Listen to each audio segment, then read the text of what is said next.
Hey guys, welcome back to ProjectTube. If you're new here, I'm Project. Today I'm going to show a little bit for my favorite crypto coins, HEX and Pulse. We're going to design, 3D print, and cast these coins out of brass. So let's get started. The first step is to get some 3D model files that we can print out. HEX had a current design. I don't know who designed it, but there was a link on hex.com. Unfortunately, it didn't work. So after a week of trying to find a download link that did, I decided I'm just going to design it myself.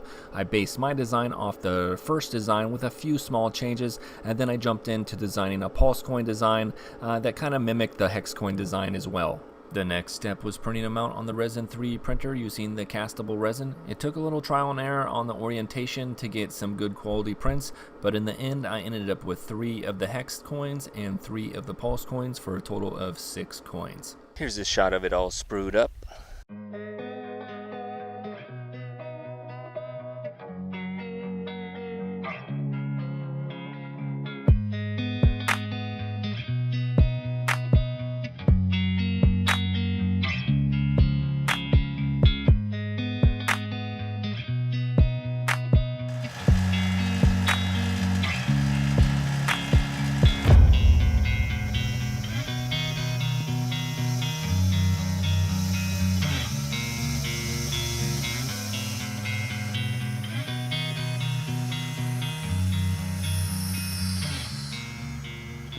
Alright, it's been an hour and a half and the flask is all cured up. Little tip here, if you're doing this, make sure you clean the lip of your flask off. Something I learned the hard way, otherwise you won't get a good seal when you go do the vacuum cast later. It is time now to put it in our easy bake oven here. If you haven't seen this video of us turning a toaster oven into a burnout kiln, I'll leave a card up in the corner. And I will see you guys in 12 hours after this thing is burnt out. One eternity later. It's the next morning. The burnout process ended about 11 o'clock last night, and I woke up this morning to this nice overcast weather, which is perfect for melting some metal. I have the flask coming back up to casting temperature, so let's go melt some metal.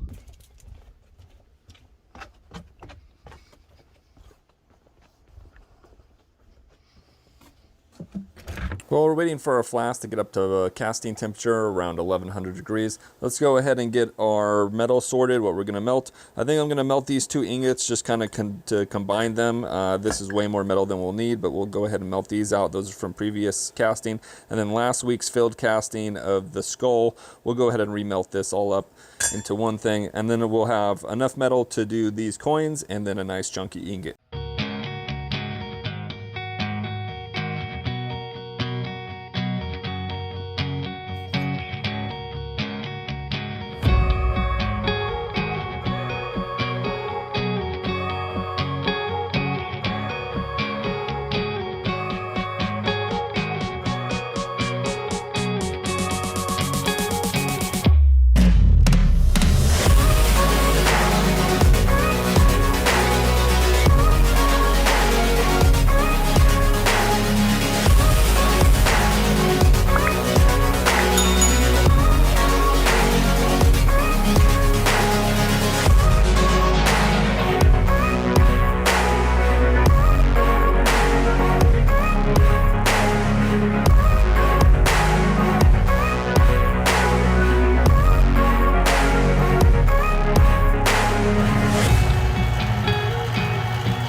Well, that was one hell of a pour.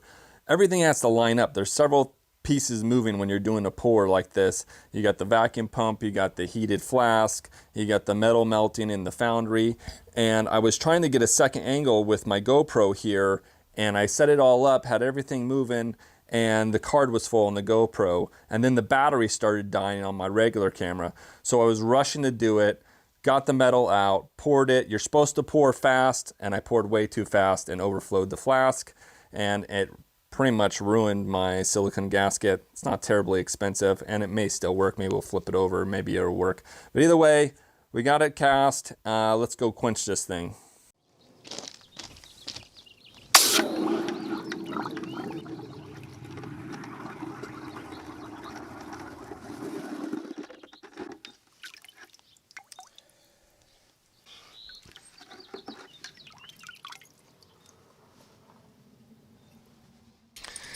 And here we are to the reveal, guys. All together, I like how they came out. All the details filled, all the lettering filled. They look pretty cool. But we did have that problem with a mix of copper and brass, and I'm not really sure why we had that issue.